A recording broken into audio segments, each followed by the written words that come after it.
Those sweet dulcet tones of Oregon, My Oregon, our state theme song, reminds us that it's time for another episode of Wilder People.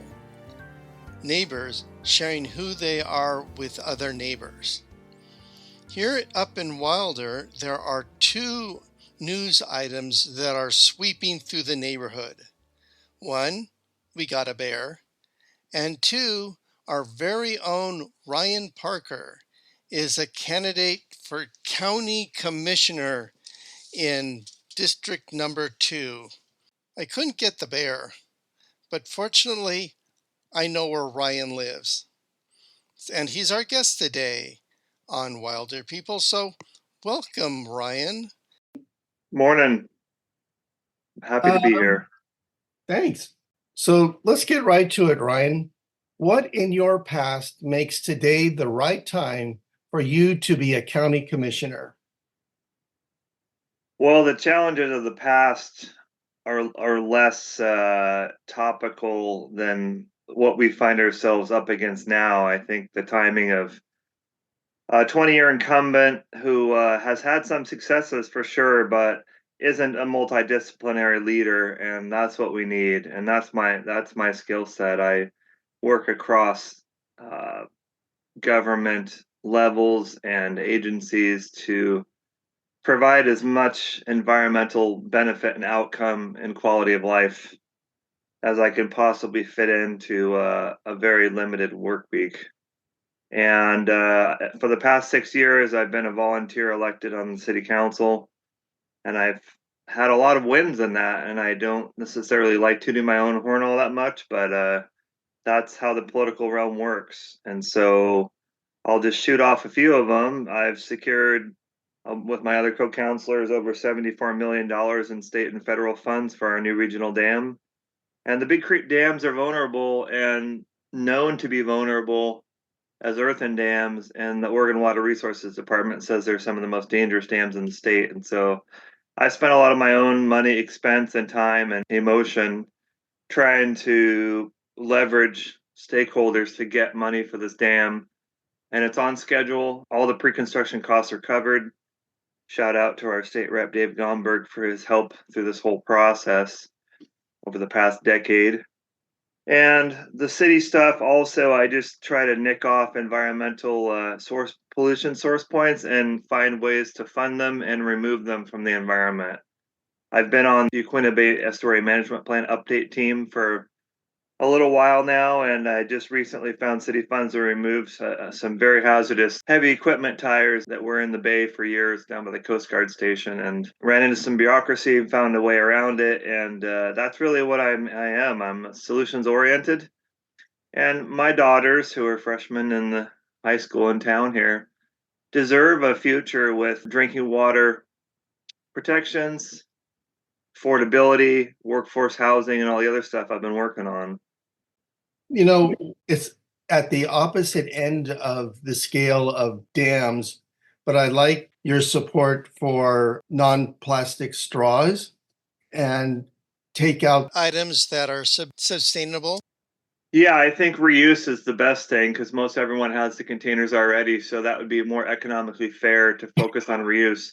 And the state legislature has started the conversation about changing some of the health code, which is normally run by the counties. Oregon has 36 counties. So there's 36 different rules about takeout allowances, reusable cups, and things like that. And the Department of Health is starting to, from advocates like myself, pushing them, along with Surfrider, who deserves a lot of credit for their ongoing efforts, to get it to be not a burden to the restaurant, not economically a burden for people who are lower income, but a way to have a clean and sanitary way to be restaurant friendly, but also earth friendly.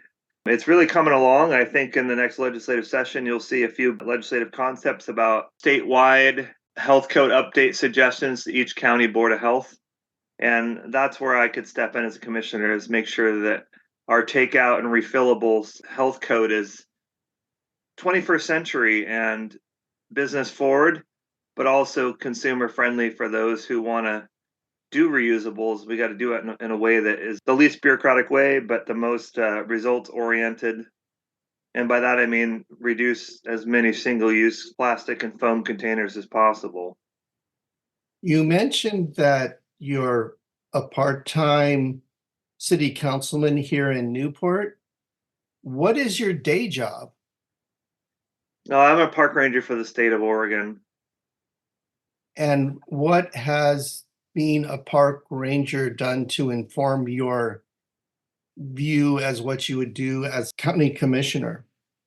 Well, the department, who I'm not officially speaking for, I'll just put that out there. They interact with the county in a lot of ways collaboratively, and I think as someone who's a ditch digger and environmental steward, I think in a county like Lincoln County that's more than 3/4 of the land is zone timber conservation, which means it's private or corporate forest land. We need someone who knows how to do anything with forestry. We don't have that subject matter expertise on the commission, and I'm here to offer that. And I have a network of folks in the forestry department and other places that are subject matter experts that I would lean on to guide the best policy forward with wildfire readiness, emergency preparedness, and honestly, one of my priorities is create a county forest that can be a living laboratory, grow better trees, grow different species. As the climate warms, we're going to have to adjust what kind of trees we grow here. And the standard silvicultural models don't hold up under these drier and drier summers.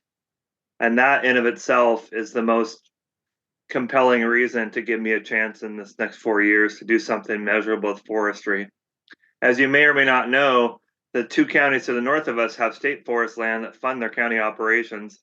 Lincoln County is missing out on that land, and having our own county forest would provide funding for essential programs and services that we're already funding through property taxes, but working folks and fixed income retirees are struggling to pay that continual ask creep where they're asking for more and more support from the same taxpayers, and the corporate forestry structures are paying less and less tax on that timber conservation land. And I think there's a grand compromise in the works that I'd love to get my pen on and really build a coalition of folks, not just from the industrial side, but the environmental community. I think there's a lot of opportunities for some niche timber that can give the county more tax money, but also grow and cut logs in a different way that's more worker forward, because especially in the north and northeast parts of the county, the loggers and the truck drivers and the people working the mills, those union benefits and those living wages are being chipped away at by the corporate structures. And I don't think that's fair for working people to keep continuing to struggle more for the same amount of hard labor. So, can you describe to me what would be the ideal government, private industry forest look like?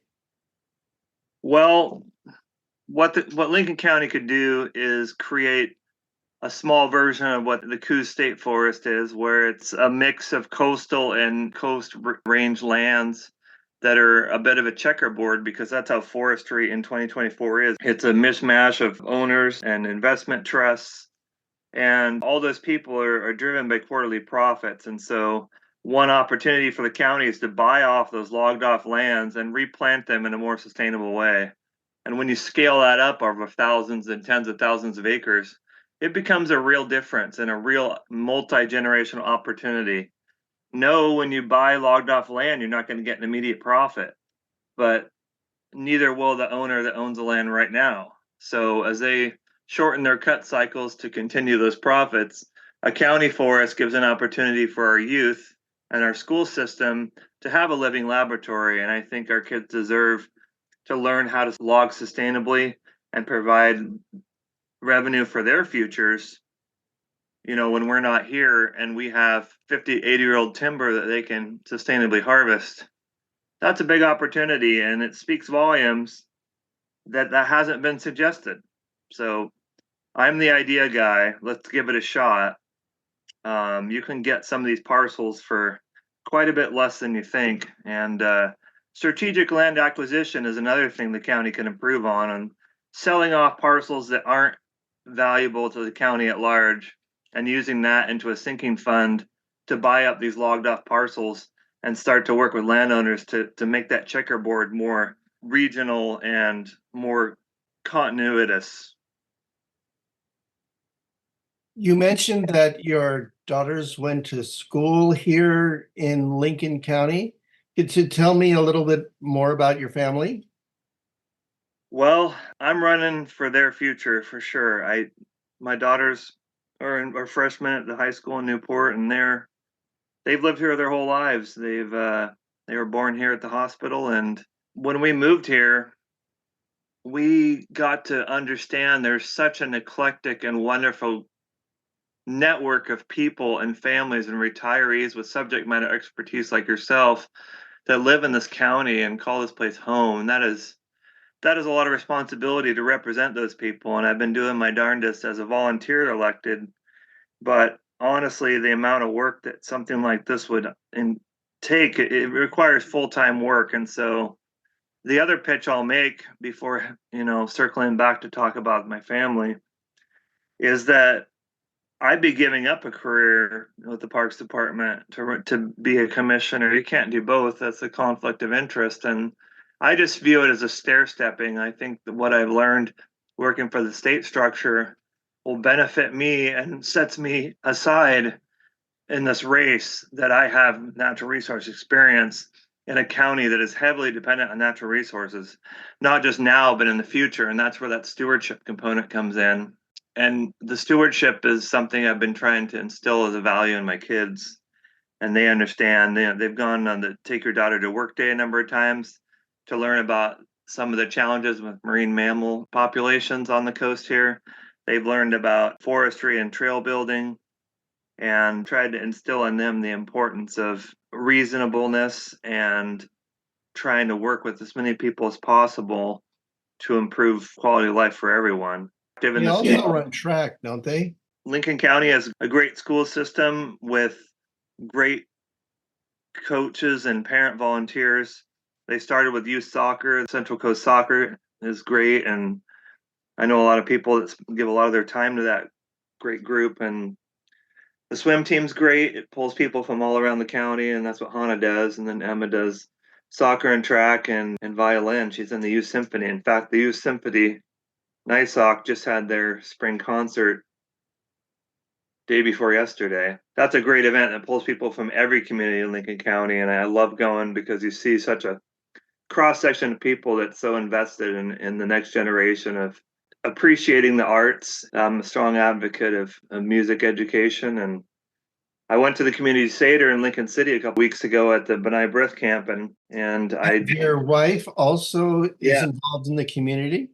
Sachiko works at the community college, teaching all sorts of women's studies and Asian art courses, and then she's also the curator at the Lincoln County Historical Society. So that pulls a lot of people from East County out, including some pretty well-respected folks in the community here from Siletz and the tribe. And she's probably more of a community builder than I am. She's great, and we've been married a little over 20 years, and met in Seoul, in Korea.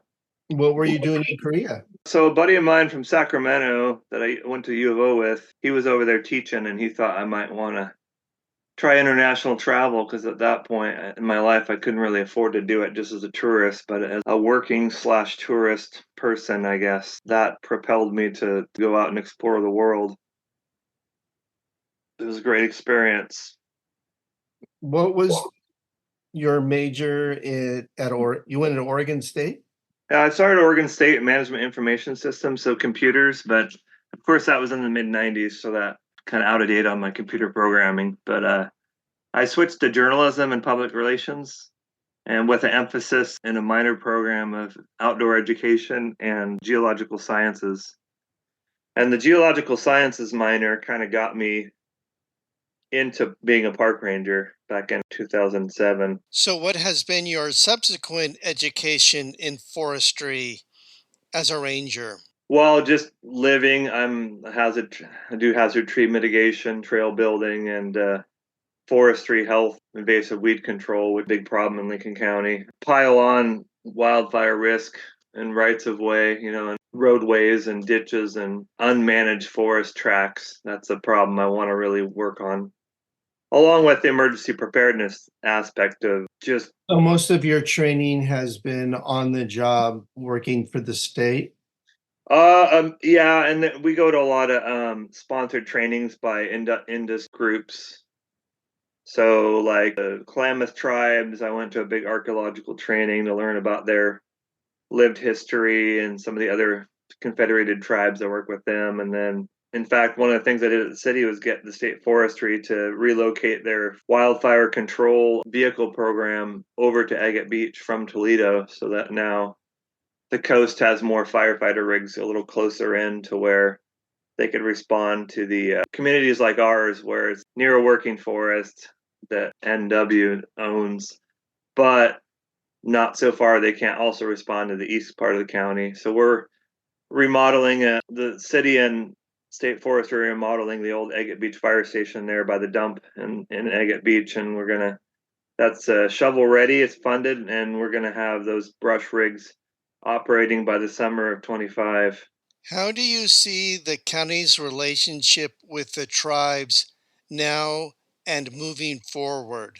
Well, I think both sides have made major inroads, and the big nexus with the tribe that the county has now is public health, and tribes have been historically underfunded and under resourced, and I think a lot of that's changing. The city of Siletz has just got some money from the state to redo their sewer plant because they want to build a big tribal affordable housing complex out there, and the county has a lot to gain by partnering with the city of Siletz to do that. And the city of Siletz already has an agreement with the tribe, so I think there's so many opportunities, Dan. And I know so many people and retirees from the different agencies around the county that I know that if I get past this primary, that great things can happen. And it's just a matter of recognizing that in this day and age, serving longer isn't necessarily serving better. And I've actually signed, there's a nonprofit in the valley talking about term limits, and I've actually signed a pledge that I wouldn't do this job for more than 2 terms. If I can't measurably improve Lincoln County's quality of life in 4 to 8 years, who's to say I could do it in 15 to 20? That's not who I am. I'm probably too honest for politics. I do see the need and the opportunity, and I'm going to take a huge personal risk and go for this position. And I don't really know how else I can sell it except that if you know me, you know I work hard for everyone, and everyone stands to gain from my leadership. Another big issue out there right now is housing. What to you is a fair and just and sustainable housing policy for Lincoln County? Well, Lincoln County has very challenging topography to build, and there's very little flat land available that is zoned for multifamily. Let me give you a specific example. When the city courted a developer who's from Wisconsin to build that Surfview Village in it, north of the movie theater there, that was one of the only flat buildable tracks, and that was not ideal because so far from town, and we're continuing to push the cost of commutation onto low income people. Now, with the county budget, a more robust transit system is going to take a lot of time and a lot of federal help. But I asked at the city, as a city councilor, I said, I don't think your proposal for a 10-year tax abatement is fair for our community. It's too burdensome. And I said, how about 5? And I didn't get the votes. But those are the types of reasonable compromises I think we need to ask developers to make. Now, affordable housing means it's taxpayer funded. And so we have a lot of compression in Lincoln County. We have compression of the workforce. Our workforce participation rate is only 47%, which is the third lowest in Oregon, behind Douglas and Morrow County. And Morrow County is all windmills. There's no people there. There's windmills and delicious beef. That's what they have.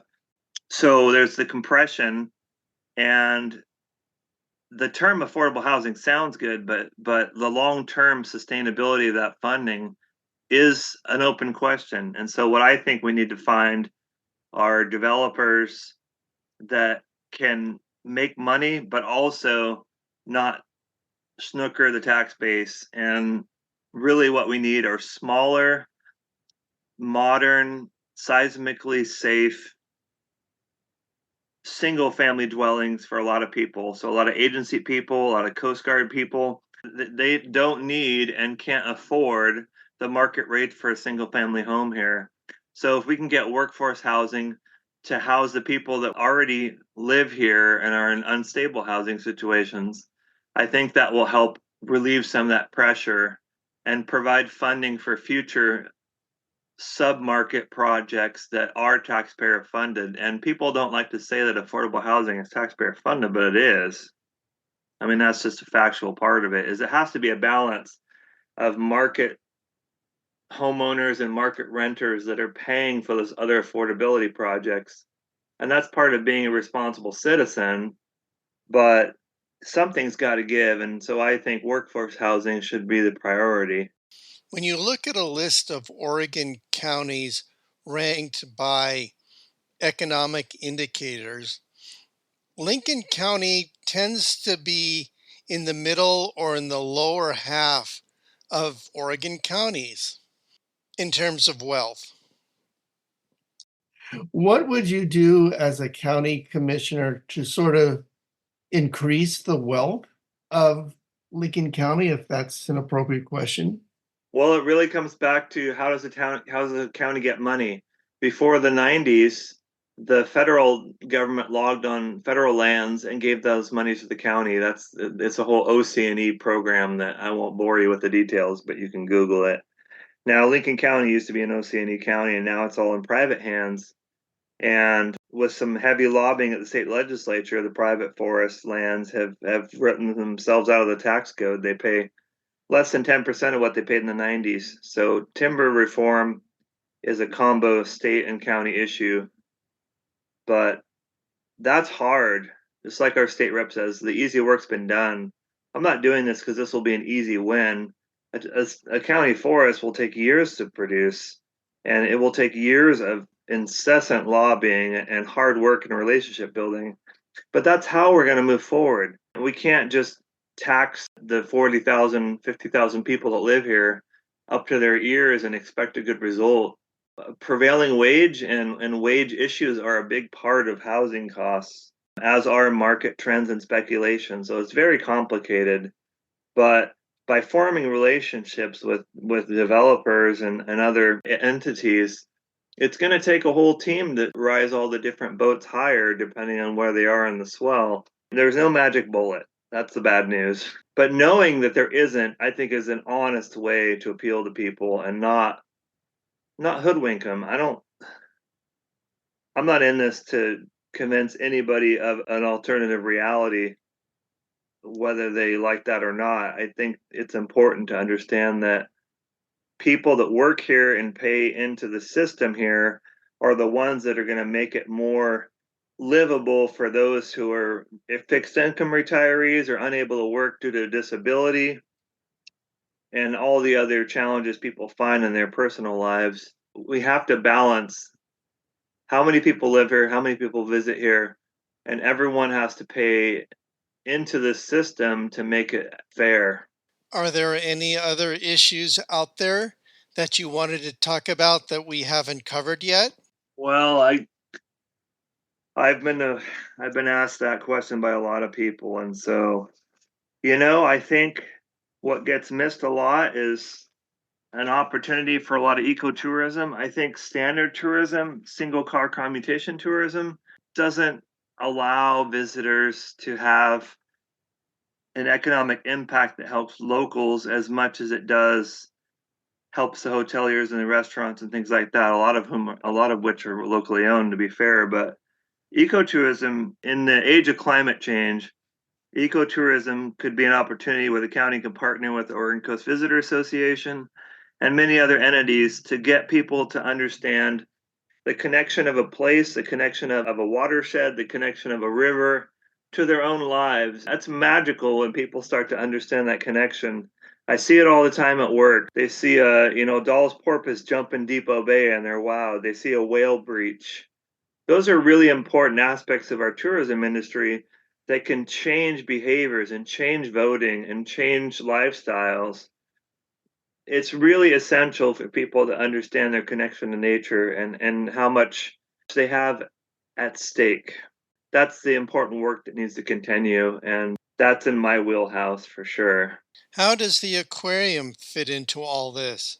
Well, the aquarium's a 501c3 nonprofit, but I do outreach events during a lot of their things like World Oceans Day, and I provide them debris to make art out of, and they have a permit with the state to collect seawater every day and all their other day-to-day operations. But the interesting part about the aquarium in Hatfield is that's all urban renewal was initially part of the urban renewal agency for South Beach.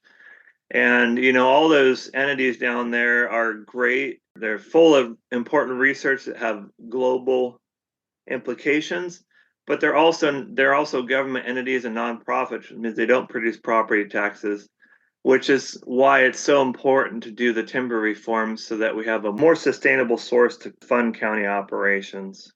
Anything else? I think another thing I'd like to work on is as a farmers co-op and food security. I think Food Share of Lincoln County does a great job, and we at the city helped them fund a electric delivery van, which I'm a big EV guy.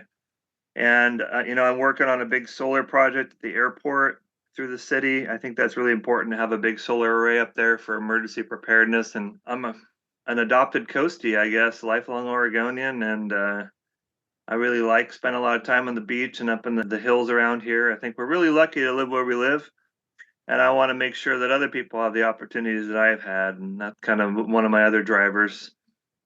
I think when a voter is presented with ideas such as yours, what's often left unsaid by the person proposing it is, what should the county do less of so that it has the resources to do what you want to? In short, what should the county be doing less of? Well, the county should have less of a public fight between the board of commissioners and the district attorney, but that this election's going to change that relationship, and I hope for the better. I think the county needs to do less of sentencing people who are heavily drug addicted to prison, but need to be responsible for their behavior. I think the good thing is, I think Judge Bockhart's drug court is a good thing, and she's had great success in diverting people away from prison, which is a very expensive taxpayer and expense, and it's a big family disruptor. And so I'm a big personal accountability thing. I deal with a lot of non-accountable people that are living on the landscape at work, and it's the environmental impact of that can't be understated. I think the county needs to do something productive with the commons. I think that ballot measure that happened in 2014 is outdated, and nothing other than the one 4-H building that they fixed, and it's a nice building now. It's still an uninsulated metal shed in a coastal environment, and knowing what we know about the housing demands and all the studies and consultants that I deal with at the city, they all say we need hundreds and hundreds of housing units, but there sits a giant plot of land that could be a mixed business, multifamily, single family. There's so many opportunities there at that property. And the llamas and the sheep are in East County, and I think that's where the fair should be too. That's just too valuable of a parcel, and it's too poorly maintained to justify leaving it in the middle of a city worth millions of dollars when it could go to so many other programs and projects in that existing footprint. I think there can be some consolidation across the street at the road department and house some of those buildings to allow room for the housing. There's already all the utilities on Harney Street, and ODOT's and the city are funding a rebuild of that intersection by the fairgrounds there. So there's going to be new pedestrian friendly amenities coming next year anyway. So it's the time. I just don't find value in something that happened 10 years ago and was never done. It creeps up every 4 years in the election cycle, but that doesn't mean it's valid or still relevant. Well, then let me turn that question around and ask you, what do you think the county does well? There's so many great people at the county. I think our county road department coordinator does a great job of doing manual right of way mowing, which prevents having to spray as much. The county health department has put together a great shelter program that filled the community need. A lot of these programs get a lot of attention, and it's hard to, you're not going to get everybody on board with a project like that, but if it's community benefit, then that needs to be stated as a community benefit. The planning department has some great people that I know. They're doing their darndest to follow all of Oregon's 19 state planning goals and be legal and lawful, but also understand that parts of the southern part of the county are experiencing pretty heavy beach erosion now, and it's starting to impact people's ability to live where they live and not relocate their homes. And I think going forward, the county has opportunities to partner with DLCD, the Department of Land Conservation Development, to really come up with some great long-term retreat strategies and infrastructure armoring ideas that are more beach friendly, but also don't just downstream giant costs to move infrastructure due to climate change and sea level rise. I do a lot of ocean shore planning, and I do feel that's a skill set that needs to be present on the board, because boards of commission in Oregon are the political workaround of ocean shore planning as built into the beach bill and everything.